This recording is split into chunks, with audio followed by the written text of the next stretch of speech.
Garrote reunió cierta noche 6 hombres de su diabólica cuadrilla y se encaminó con ellos al lindero norte de la fraternidad, llevando el propósito de arrasar el miserable rancho de los Lloberaqués y anexar el resto de su chacra a las amplias y exuberantes tierras de Escalona, para que contribuyera también a engrandecer la economía nacional con su producción algodonera.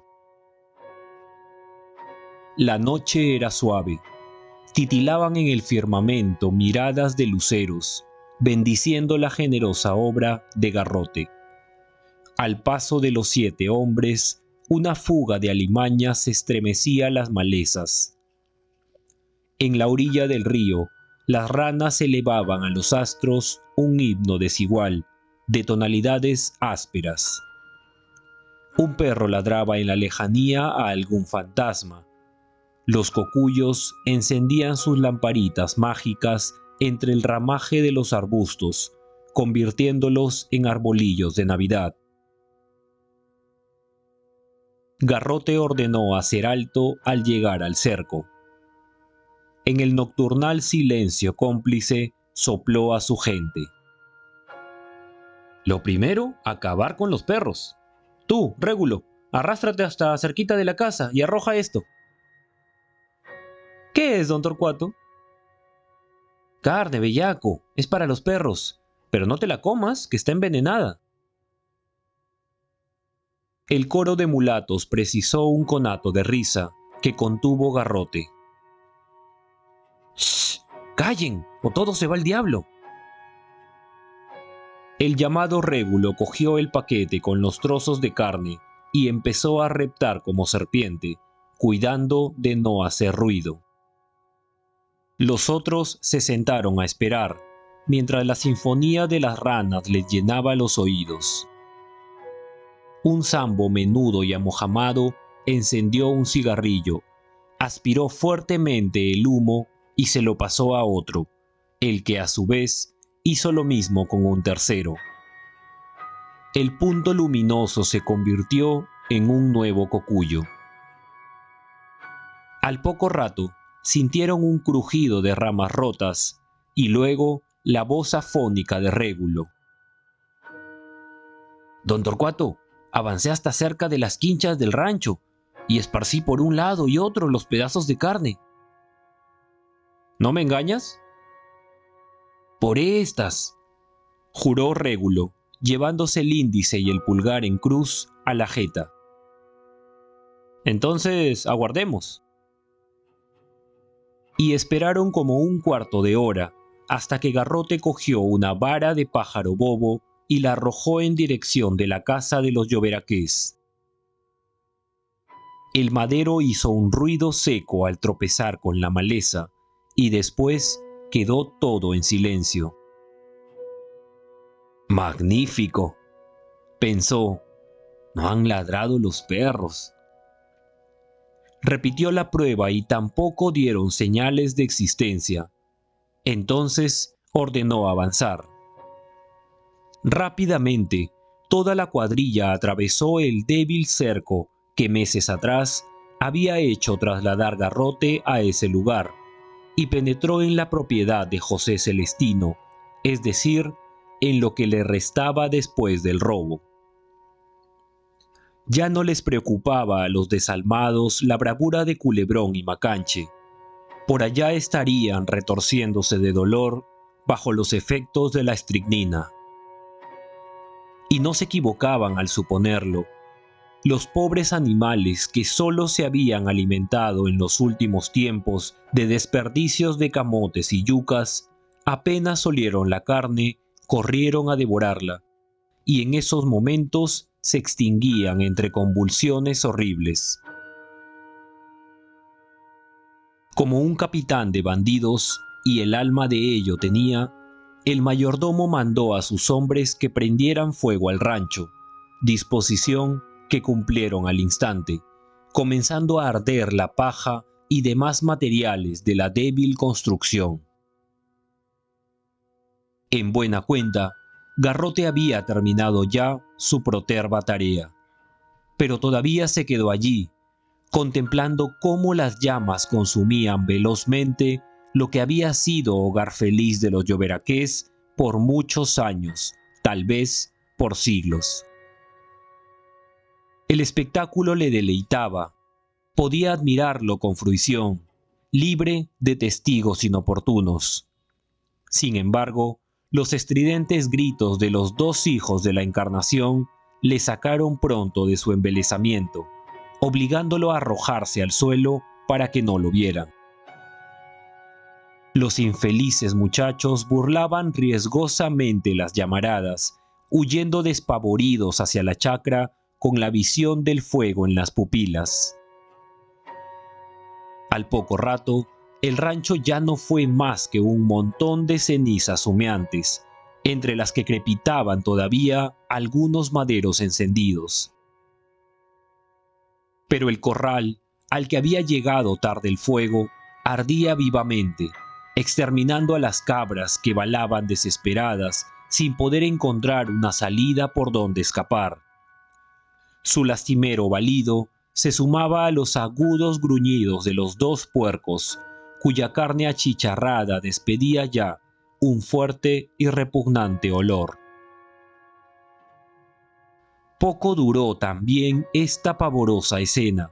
Los gritos angustiosos de los animales fueron bajando de intensidad hasta desaparecer completamente. Y sobre el sitio donde se había erguido el hogar de José Celestino, solo quedó un penacho de humo negruzco, amortajando los restos de maderos y animales. La noche volvió a tender su manto de estrellas sobre la tierra fecunda. Garrote emprendió camino de regreso con su pandilla. Iba contento, consideraba su obra perfecta. Sin embargo, cuando pisó de nuevo la fraternidad, cayó en la cuenta que, si bien había eliminado de la superficie de la tierra el último reducto enemigo, le faltaba establecer solución de continuidad entre la hacienda y la chacra conquistada. Y sin titubear, ordenó a su gente que destruyera también el cerco. Entonces, los 6 hombres se dividieron en 2 grupos, caminando el uno al este y el otro al oeste, y en escasos minutos cumplieron su misión. Las estacas de algarrobo y las ramas de pájaro bobo ardieron fácilmente. Cuando el mayordomo llegó a su casa, contempló emocionado la serpiente del cerco, iluminada de un extremo a otro. La Isabel la vio también, avivándosele en el alma otra hoguera, la del odio por el hombre que la mantenía prisionera, esperando que accediese cariñosa a sus constantes requerimientos.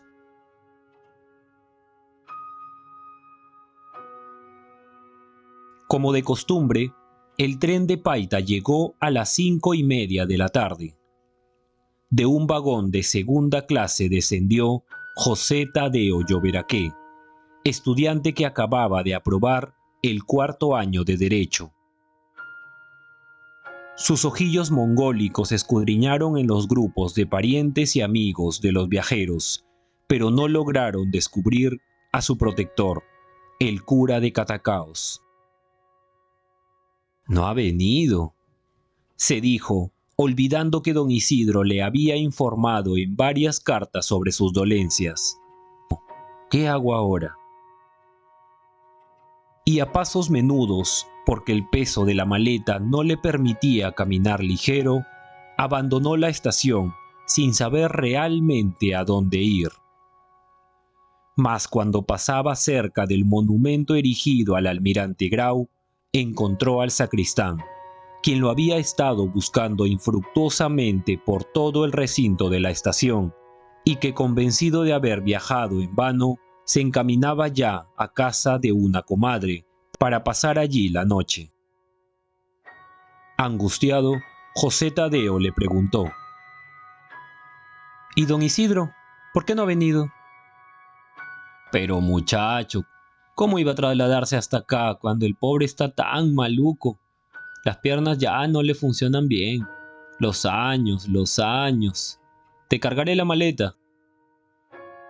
Tómala. ¿Habrás traído caballos? No. Entonces busca la forma como pueda constituirme en Catacaos. Ya tendrás tiempo para eso. No, quiero estar hoy mismo en el pueblo. Pues si lo deseas, no te queda otro recurso que irte volando, porque el tren no sale hasta mañana, y caballos nadie alquila ni presta. Durmamos esta nochecita en Piura y mañana saldremos a Catacaos. José Tadeo hizo un gesto de desagrado. No había pensado en este contratiempo, creyendo ingenuamente que don Isidro lo esperaría en la estación como en años anteriores. Se quitó el sombrero de fieltro, de ala ancha, dejando al descubierto su cabellera azulenca y brillante, planchada hacia atrás, y se limpió el sudor de la frente con el pañuelo. ¡Qué contrariedad!, exclamó. Comprendiendo su desasosiego, el sacristán le consoló filosóficamente. Nada conseguirías yendo hoy mismo al pueblo.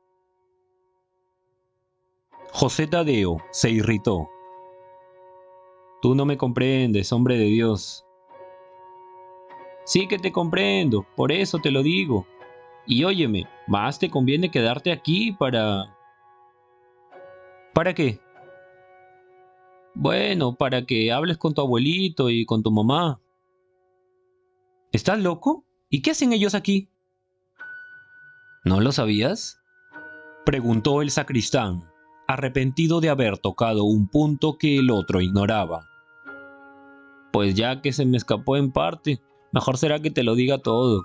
Los tragos amargos hay que pasarlos de un golpe. Pero no sé... Habla, Fidel.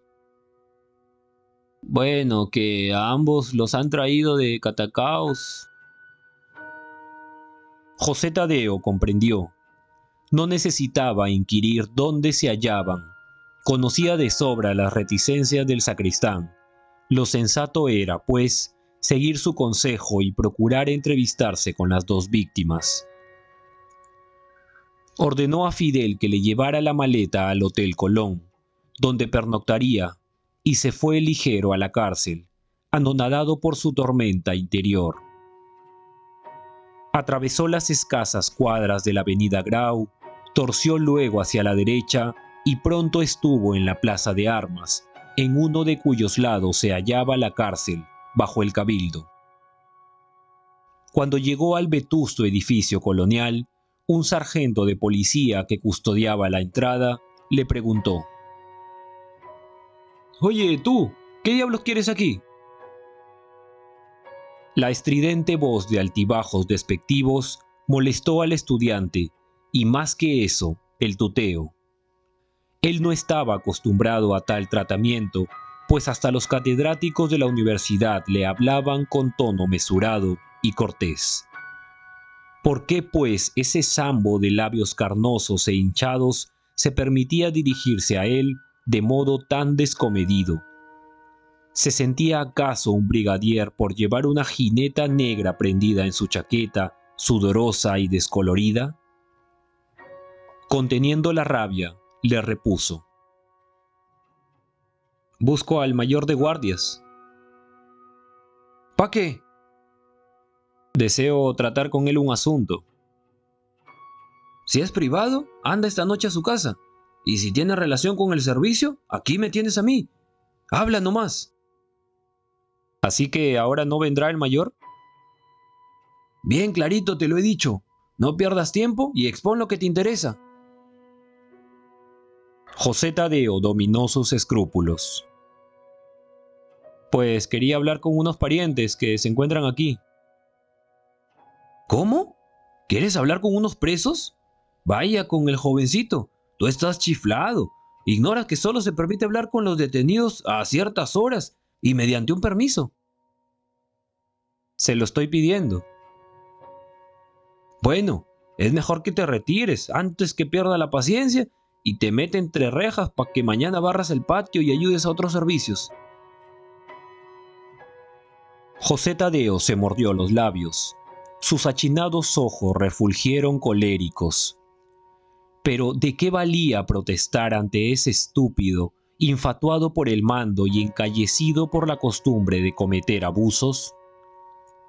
Prefirió mejor saborear en silencio la amargura de su impotencia y esperar un momento propicio para hablar con sus parientes, después de lo cual iniciaría la campaña judicial.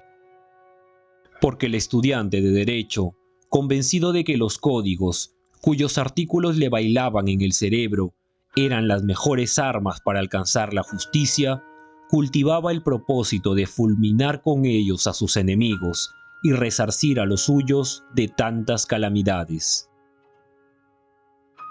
Contando los pasos se marchó al hotel. Iba sofrenando su rabia, alentado por el recuerdo de lo que había oído pontificar a cierto catedrático sobre las ventajas de mantener la ecuanimidad y de cultivar la paciencia como medios indispensables para triunfar en la vida.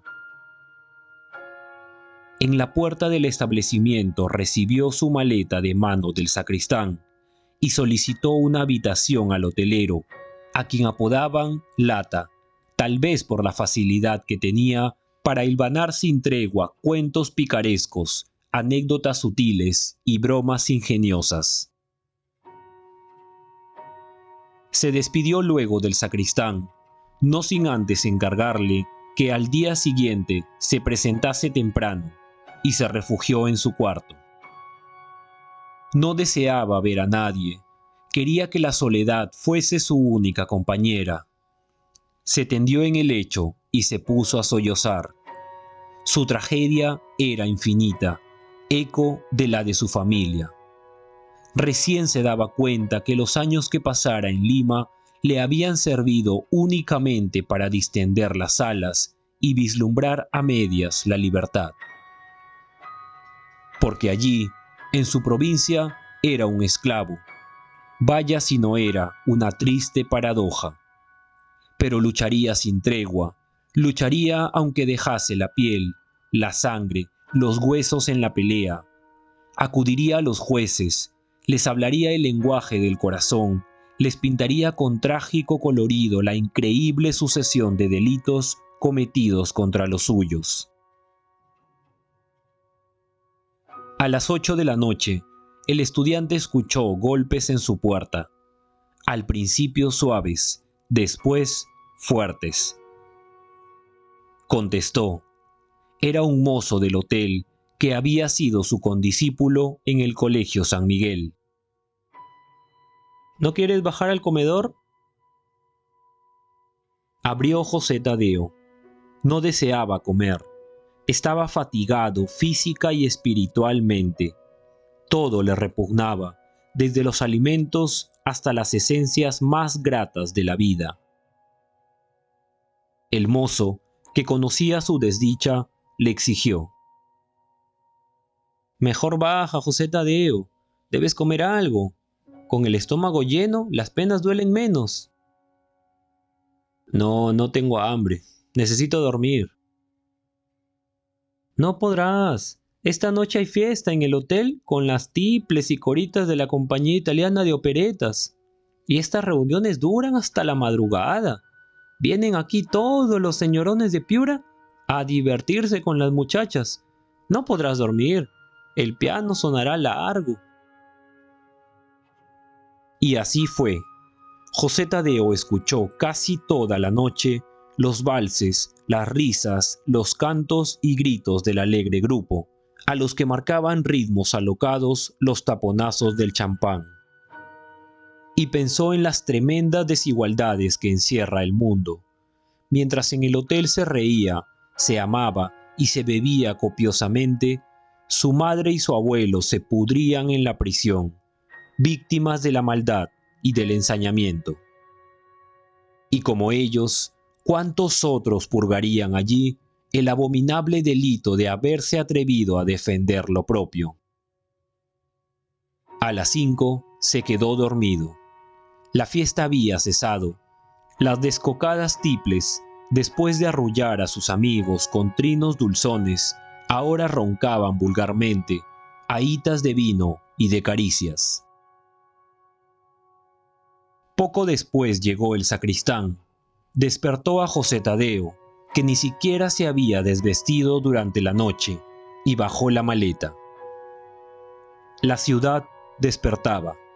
Los cargadores se agrupaban a la puerta del hotel, en busca de viajeros a quienes conducirles el equipaje a las estaciones. Sus asnos rebuznaban en la calle. Luego de lavarse, el estudiante descendió al comedor, con la intención de tomar el desayuno, pero como los mozos empezaban recién a hacer la limpieza, prefirió partir con el estómago vacío. Enrumbó en dirección del río, hasta llegar a la calle de San Francisco. Siguió a lo largo de esta y torció después hacia el puente, bajo cuya armazón oscura se deslizaban suavemente las aguas del Piura, a la caricia del sol tierno de la mañana. Todo era paz. Grupos de arrieros y mujeres, con canastas colgadas del brazo, pasaban tranquilamente, comentando banalidades. José Tadeo llegó a la estación del diminuto ferrocarril que unía Piura con Catacaos, donde lo esperaba ya el sacristán, entre una multitud de indios emponchados, y adquirió los pasajes.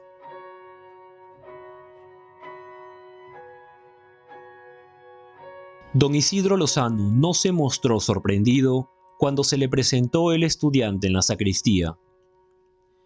Se había preparado para ese momento, pensando que un gesto de flaqueza podría agravar la tensión espiritual de su protegido.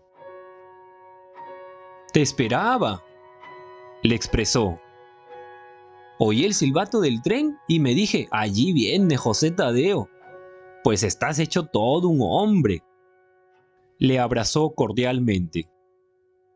«Pensé ir a recibirte como de costumbre, pero mi salud no me lo permitió. Así debe habértelo dicho Fidel. Los años no pasan en vano, dejan huellas. ¿Quién como los jóvenes? Cuando son felices», completó el estudiante la frase con cierto amargo retintín. Así es, no lo niego, pero cuando se tiene por delante una legión de años para perseguir la felicidad. Bien sabes que a veces el Señor nos manda padecimientos para poner a prueba nuestro temple espiritual. ¿Qué clase de mundo sería este si todo fuera en él permanente alegría?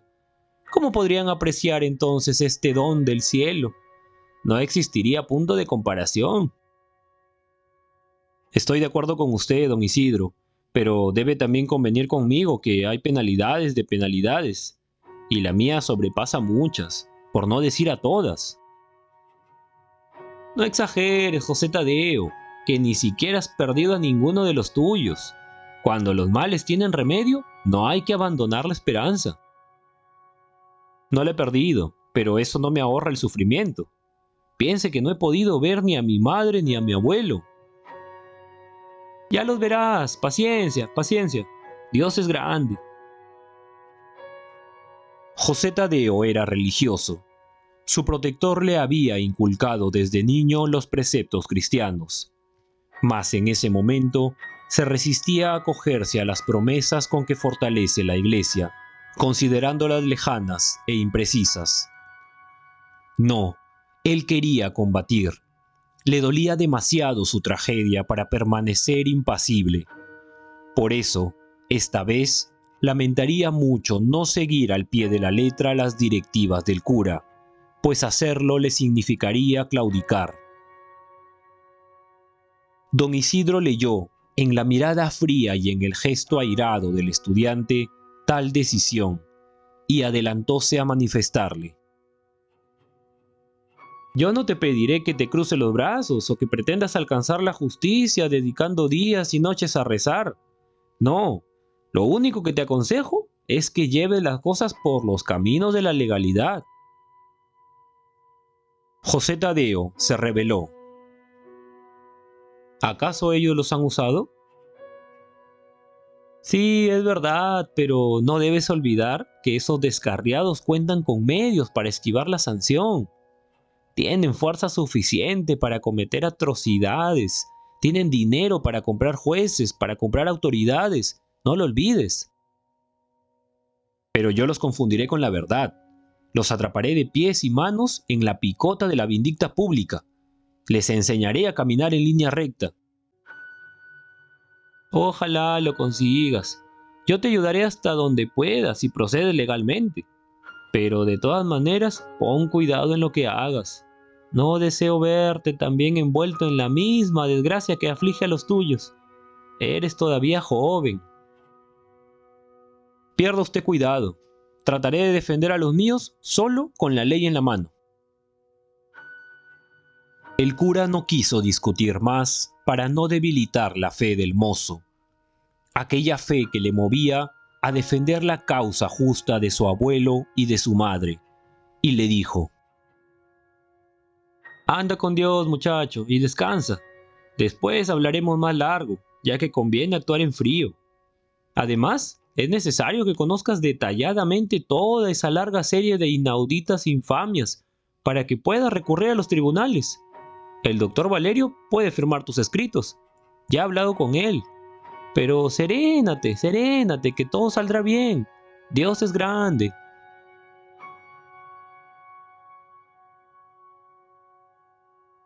El doctor Sabino Valerio estaba asombrado del talento jurídico de José Tadeo Lloberaqué. Cada vez que le llevaba escritos para que los firmara, previo pago de 2 soles, los leía y releía con deleite, saboreando la miel de la lógica que resumaban. Y eso no era todo. También emanaba de ellos una fuerza extraña, que no tenía su origen en los artículos del código bien citados, sino en el espíritu del que los redactaba.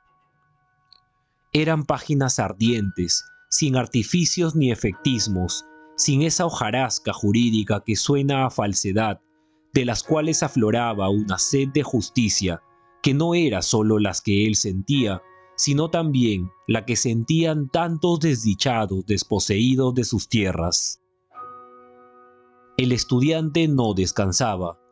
Aunque fatigado de su intensa labor del día, en la noche se engolfaba de nuevo en la lectura de los códigos y en la revisión y ordenación de la serie de datos que obtenía en sus interminables investigaciones. El cura evitaba detener o morigerar esta tenaz campaña.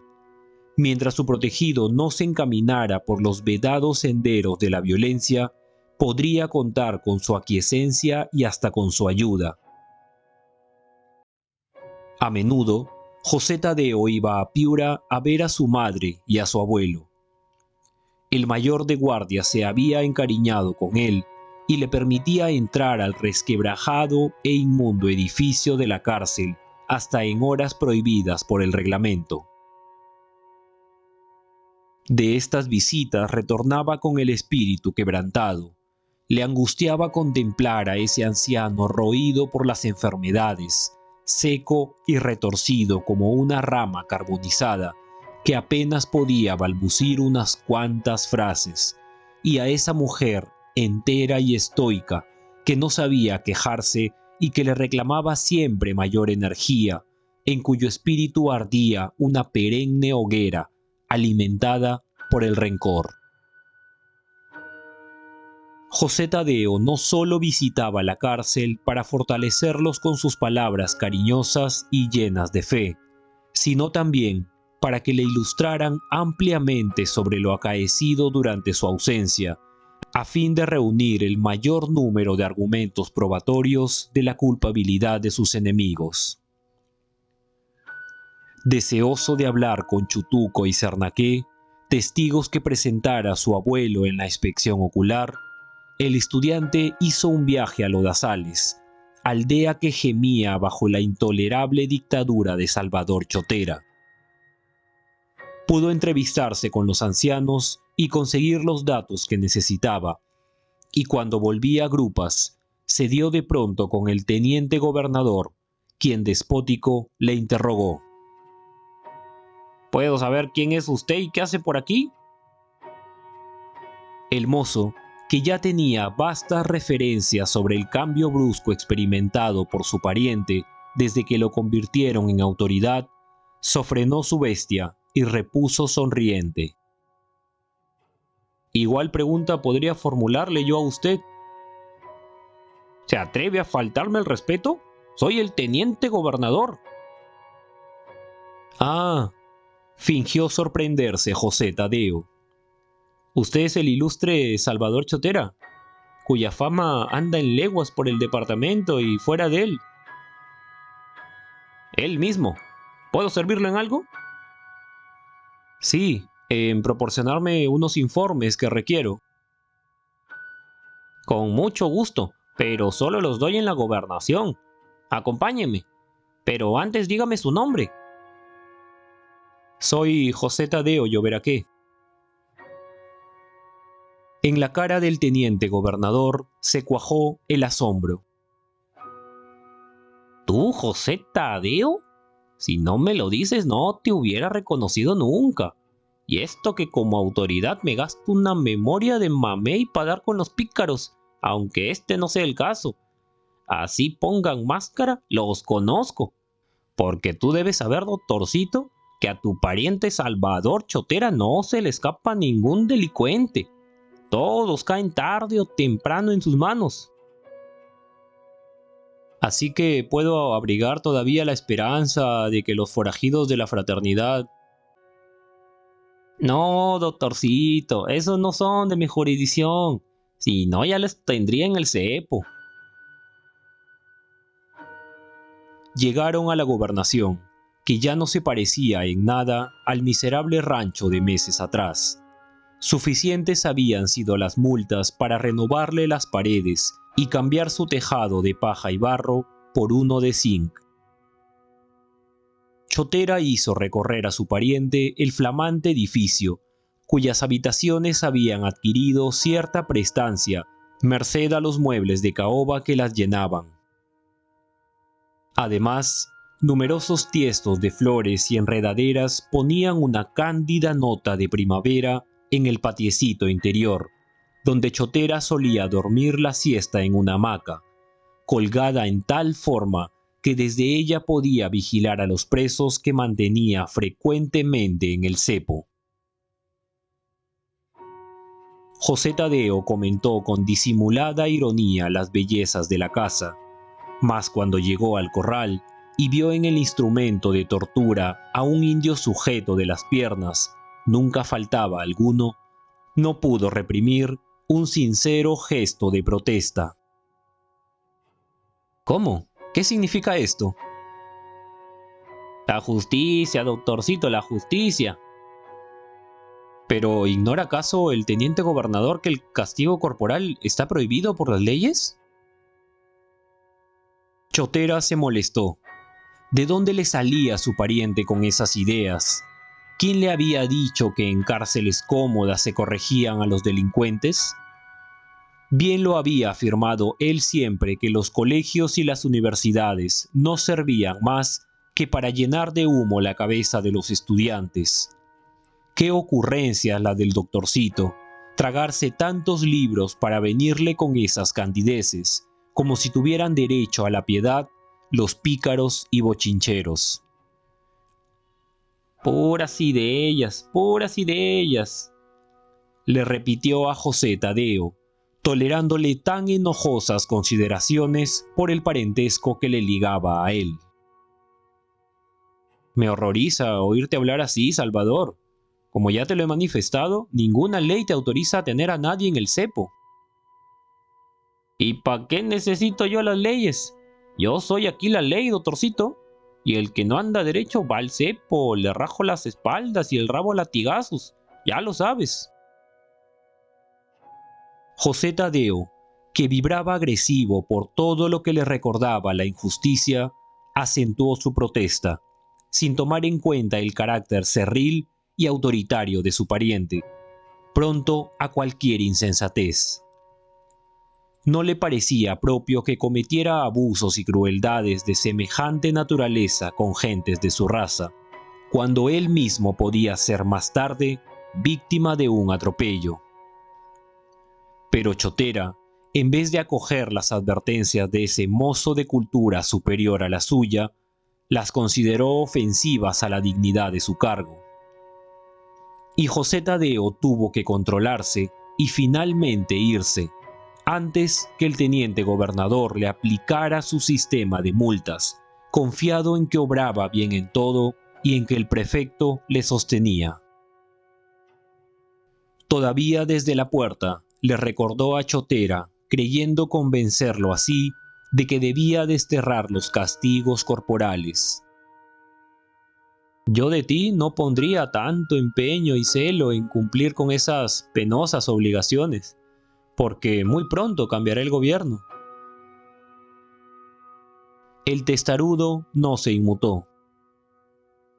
Eso poco me importa. Como soy gobiernista, con el nuevo gobierno seré también gobiernista. El estudiante dejó el caserío asqueado.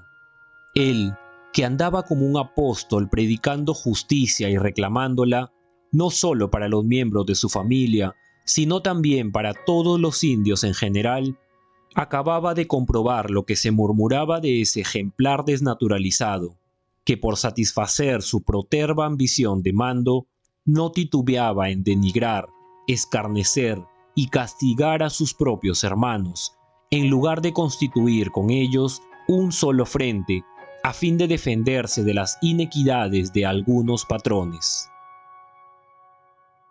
Al llegar a Catacaos, se cruzó con un jinete que llevaba el caballo a media rienda. Reconocerle y gritarle, «¡Tío Froilán!», fue simultáneo. Este, que ya había avanzado buen trecho, hizo volver por sus pasos al moro que montaba. «José Tadeo, no pensé encontrarte. ¿De dónde vienes?» «De Lodazales. Fui en busca de los testigos de la inspección ocular». «¿Y para qué?» «Para pedirles informes». Froilán Lloberaqué lanzó una carcajada de tono sardónico, mientras acariciaba las crines espesas de su cabalgadura. El estudiante se extrañó. «¿Por qué se ríe, tío?» «Porque estás perdiendo el tiempo miserablemente. Mejor regresa a Lima y termina tu carrera para que puedas defender a los hacendados. Los pobres no llenan la barriga de los abogados». «No sea usted descastado, tío. Recuerde que tiene a su padre y a su hermana en la cárcel. Hay que vengar a los que han sufrido y sufren. ¿Y mi desdichada hermana?» «De acuerdo, pero no con papeles y sermones. Pierdes tu tiempo, te lo aseguro. Terminarás en el manicomio o en la cárcel». «No lo comprendo, tío». «Mejor. Tú piensas que los agravios se reparan con juicios enrevesados que cuando acaban ya han muerto las inocentes víctimas. Esa es tu táctica, la que te enseñaron en Lima y la que se encarga de recordarte en Catacaos el cura. Yo pienso de otra manera. Y ahora sigo viaje. Por este camino pasa mucha gente y no deseo tener un mal encuentro. ¿No te parece?» «Nadie supondrá que es usted, pues hace ya mucho tiempo que lo dieron por muerto. Hasta los diarios de Lima publicaron un telegrama de Lambayeque con la reseña de caídos en un combate en la que figuraba usted». «Mejor que mejor. De todas maneras, ya estoy muerto». «Daré a mi madre y a mi abuelo la buena noticia de que usted vive». «No te preocupes, yo los visitaré pronto. No me asustan cachacos ni gendarmes. Y te recomiendo, abandona los papeles, que con ellos no sacarás nada, absolutamente nada». José Tadeo se encrespó. «No me hará cambiar nada ni nadie, tío. Persistiré en mi campaña justiciera, lo he jurado». «Allá tú», repuso Froilán Lloberaqué, hincando las espuelas al moro y murmurando luego: «Muchacho tetudo».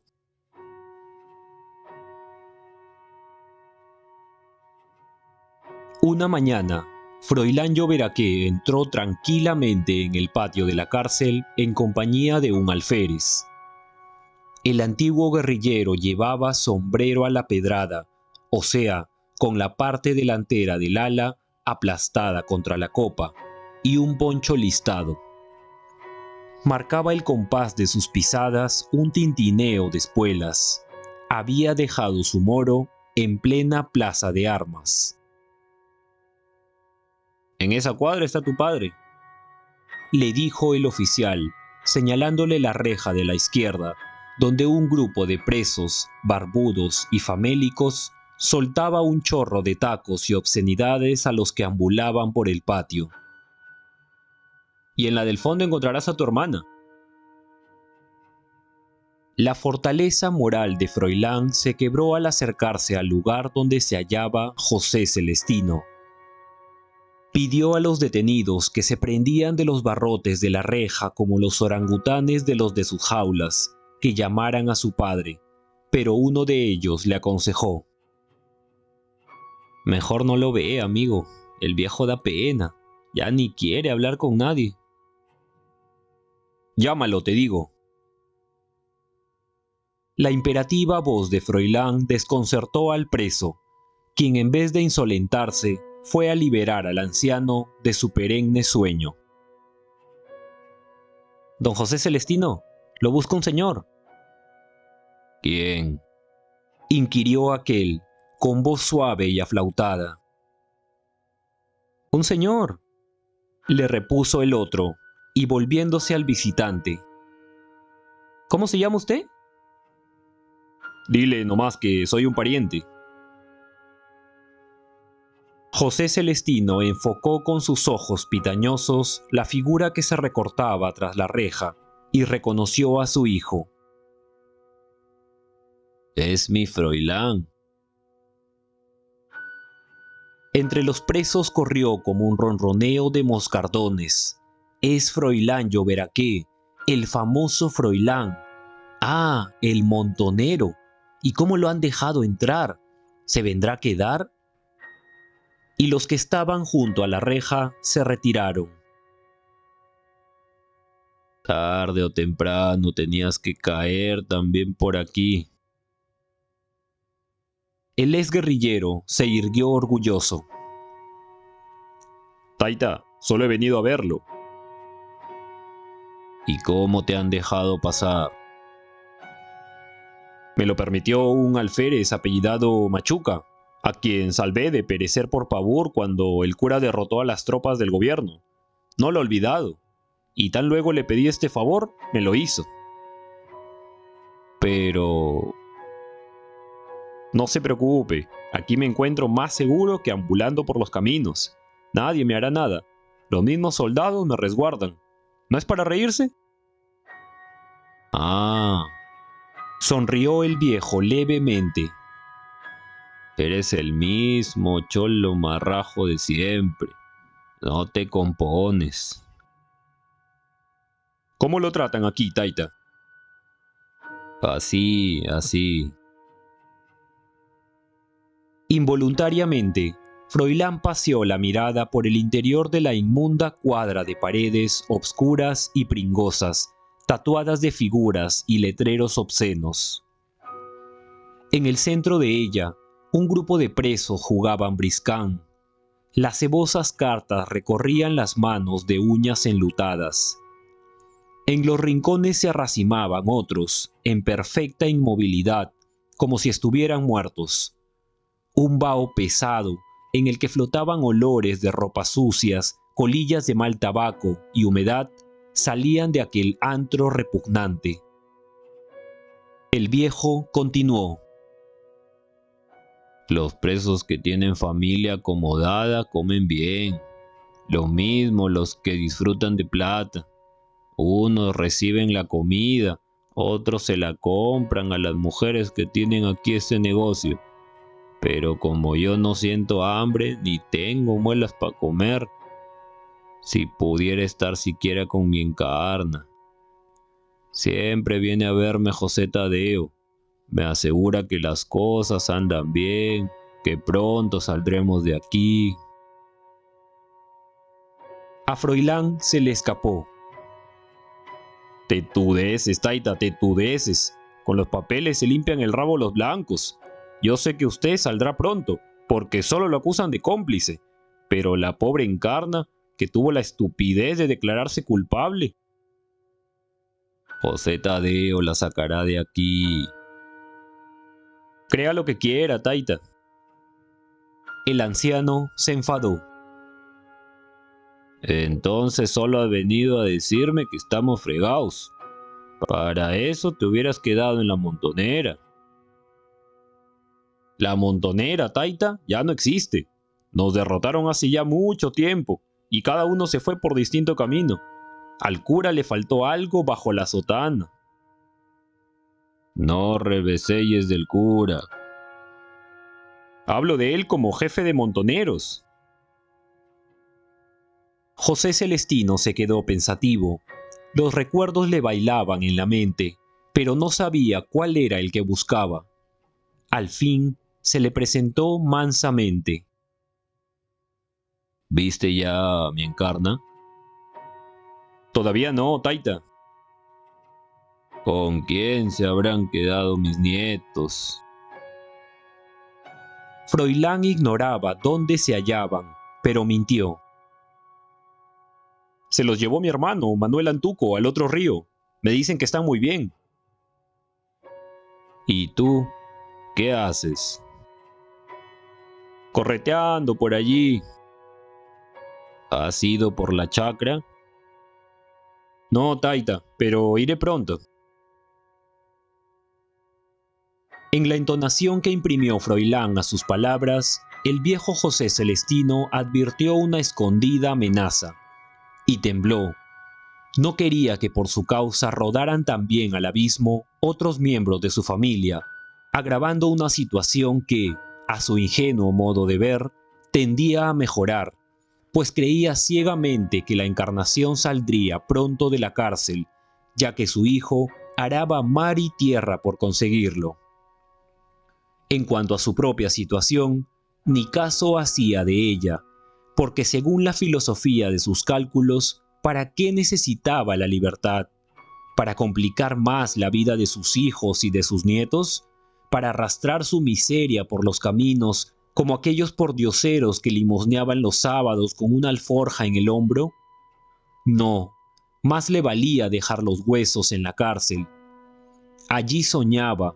Su prisión le parecía ahora de rejas doradas.